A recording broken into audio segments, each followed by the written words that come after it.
اعوذ باللہ من الشیطان الرجیم بسم اللہ الرحمن الرحیم۔ السلام علیکم۔ رائل ناولز کی طرف سے میاں ذیشان آپ کی خدمت میں حاضر ہے۔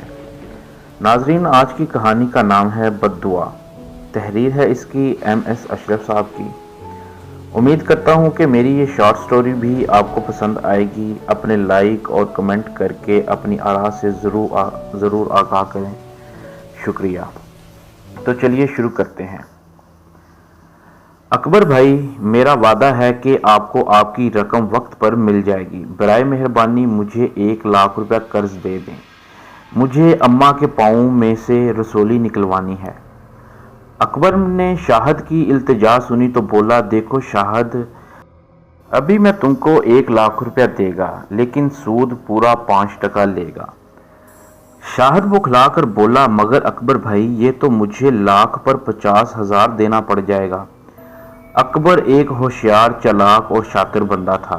شاہد کے اعتراض پر جھٹ سے بولا، یار انمول جنت ہی تو بچا رہا ہے تم، چھوڑو یہ بیز میز اور یہ لو رکھو 1,00,000 روپیہ۔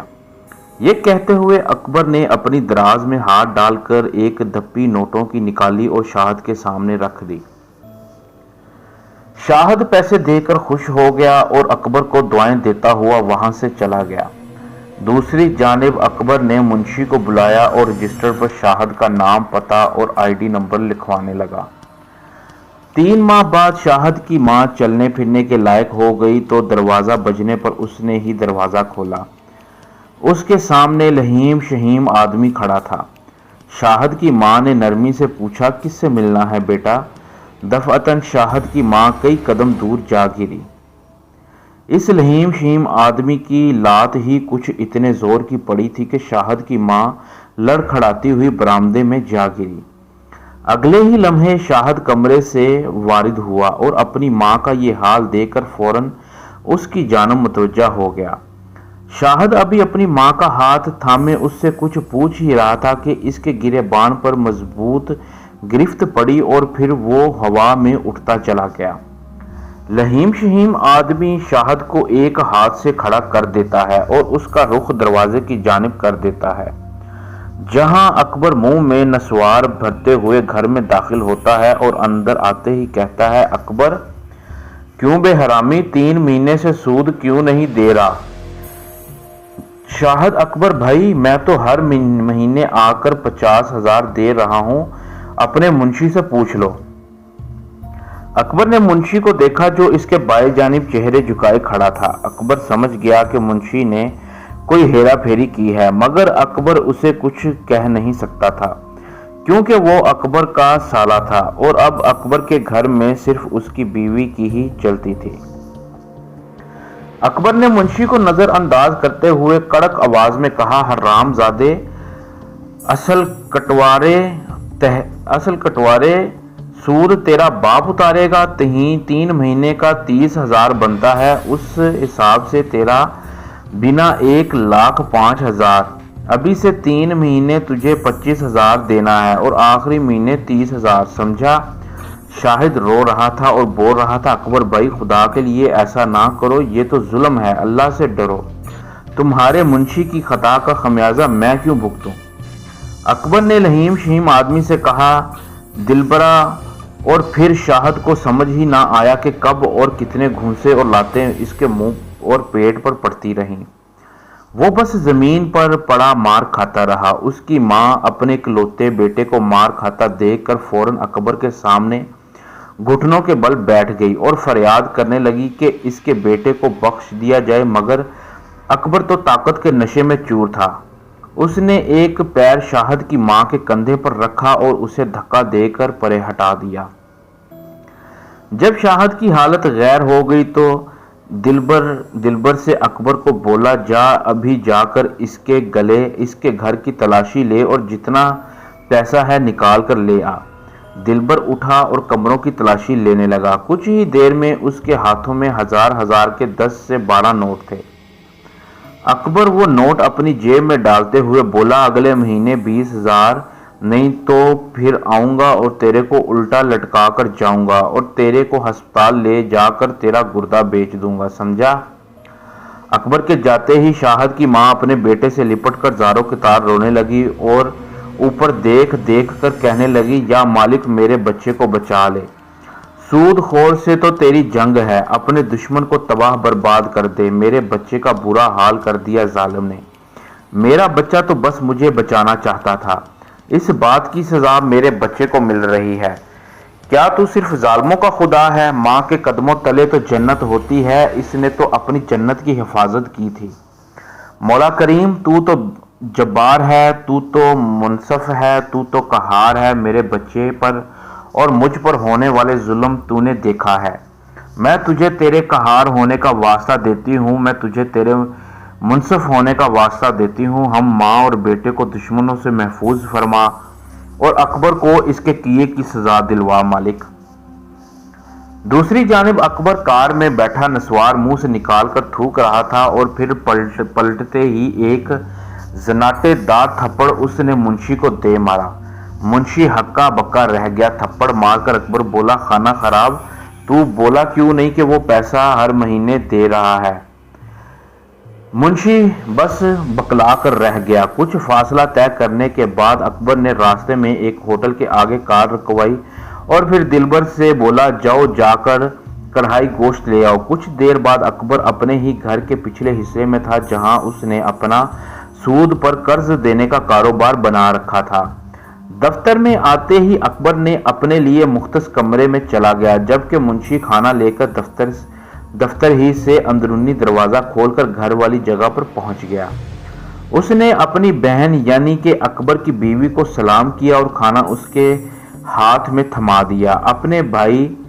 اپنے بھائی کا منہ بنا ہوا دیکھ کر اس کی بہن یعنی کہ اکبر کی بیوی حیران ہو گئی اور پھر امریکن طرز کے بنے کچن میں جا کر کھانا نکالتے ہوئے اسے پوچھنے لگی، کیا بات ہے سخاوت، منہ کیوں بنا ہوا ہے؟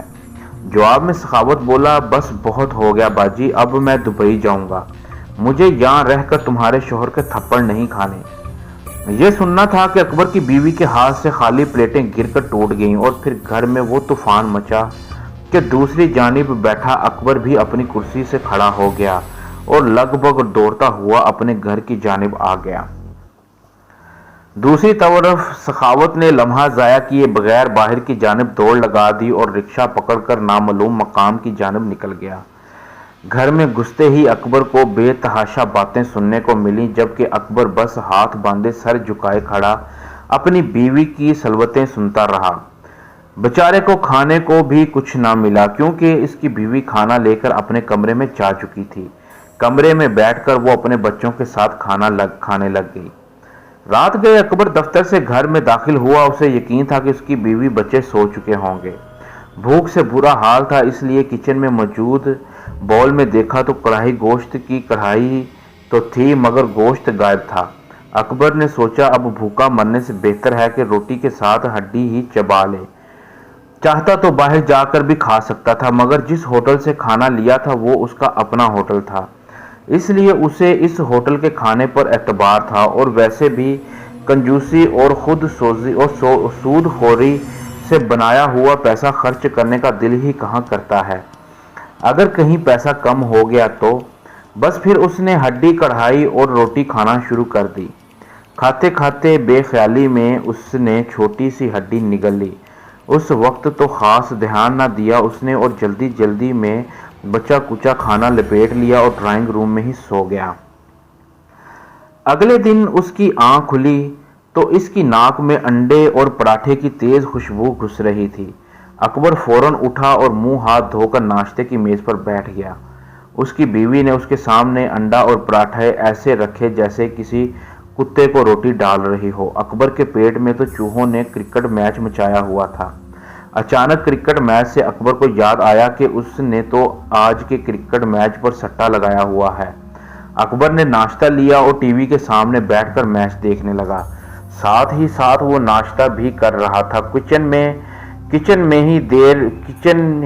کچھ ہی دیر میں اس کی بیوی اس کے لیے اورنج جوس بھی لے آئی۔ ابھی اس نے ناشتہ ختم کر کے جوس کا گلاس گلے سے انڈیلا ہی تھا کہ اس کے پیٹ میں شدید ہلچل ہونے لگی اور پھر تیزی سے سارا کھانا اس کے منہ سے الٹی کی شکل میں نکلنے لگا۔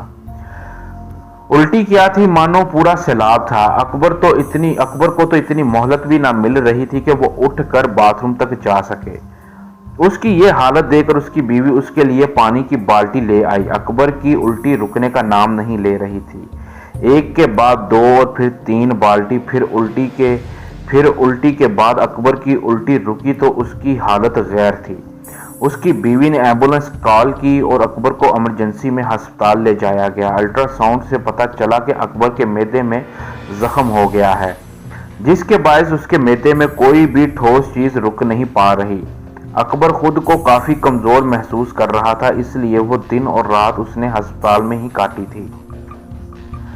اگلے دن اکبر گھر پہنچا تو اس کی بیوی نے اس کے لیے دلیا تیار کر رکھا تھا۔ اکبر ہرگز وہ بدمزہ دلیا نہیں کھانا چاہتا تھا، مگر دل مار کر اس نے دلیا گلے سے اتارنا ہی پڑا۔ کھانے کے بعد اس نے دوائیں لی اور پانی کے ساتھ ان دواؤں کو گلے سے نیچے کر لیا۔ لمحہ بھی نہ گزرا تھا کہ اکبر کو شدید متلی محسوس ہونے لگی۔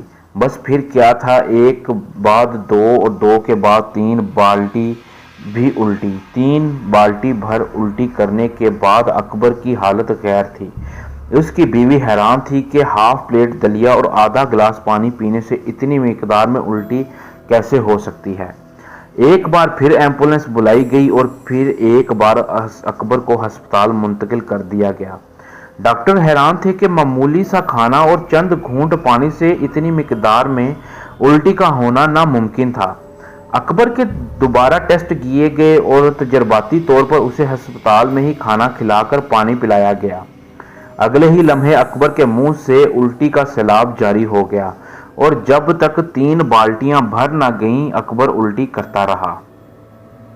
اکبر کا باقاعدہ علاج شروع ہو گیا اور ڈاکٹر نے علاج کے بہانے اکبر کو خوب لوٹا، حتیٰ کہ وہ جانتے تھے کہ اکبر کی بیماری لا علاج اور ان کی سمجھ سے بالاتر ہے۔ دوسری جانب اکبر کے سالے منشی سخاوت کو بھی ایک موبائل سنیچنگ کی واردات میں گولی مار کر ہلاک کر دیا گیا۔ مزید 4 ماہ میں لاکھوں روپے اکبر کے علاج پر خرچ ہو گئے۔ بالآخر اکبر کی بیوی نے فیصلہ کر لیا کہ وہ مزید اکبر کے علاج پر پیسہ نہیں بہائے گی اور تمام دولت جائیداد اپنے اور اپنے بچوں کے نام کر کے اکبر سے خلا لے گئی، اور پھر اس نے ایسا ہی کیا۔ اکبر کے اپنے رشتہ دار اس کے مقروض تھے، اس لیے ہسپتال بدر ہونے کے بعد کوئی بھی اسے ہسپتال سے لینے تک نہ آیا۔ ڈسچارج کے وقت ڈاکٹر نے اکبر کو مطلع کیا کہ تجربات کی بنا پر انہیں یہی معلوم ہو سکا ہے کہ اکبر کے معدے میں زخم ہے، اور ساتھ ہی ساتھ ہدایت دی کہ وہ ایک نوالا کھانا اور ایک گھونٹ پانی سے زیادہ کچھ بھی اپنے معدے میں نہ اتارے، ورنہ مسلسل الٹی سے اس کی جان بھی جا سکتی ہے۔ آج اکبر کراچی کی سڑکوں پر مارا پھرتا ہے۔ لوگ اسے پاگل، نشئی یا بے گھر سمجھ کر خود سے دور بھگا دیتے ہیں۔ شدید بھوک لگنے پر اکبر کسی نہ کسی کچرا کنڈی سے کھانے کے لیے سڑے ہوئے کھانے کا ایک نوالا اور پینے کے لیے ایک گھونٹ پانی ڈھونڈ کر کھا پی لیتا ہے۔ اللہ ہمیں اور ہمارے اہل و عیال کو سود جیسی لعنت سے دور رکھے اور ہم کسی مسکین کی دل آزاری نہ کریں، کیونکہ ہم شاید ہر بیماری، جنگ یا دشمنی سے مقابلہ کر سکتے ہیں، مگر بد دعا سے لڑنا ہمارے بس میں کسی طور پہ نہیں ہے۔ تو ناظرین، یہ تھا آج کا واقعہ۔ دوستو، واقعہ پسند آیا ہو تو کمنٹس کر کے لازمی بتائیے گا۔ اللہ آپ کے تمام گھر والوں کو ہمیشہ خوش و خرم رکھے، آمین ثم آمین یا رب العالمین۔ مزید اچھی ویڈیوز دیکھنے کے لیے ہمارے چینل رائل ناولز کو لائک کریں، سبسکرائب کریں اور شیئر کریں، اور بیل آئیکن پر کلک کرنا نہ بھولیے۔ اگر کسی کے ساتھ کوئی واقعہ پیش آیا ہو تو نیچے دیے گئے ڈسکرپشن میں ہمارا ای میل ہے، وہ اپنا واقعہ وائس نوٹ میں ہمیں میل کرے، ہم اس کا واقعہ اگلے دن اپنی ویڈیو میں نشر کریں گے۔ شکریہ۔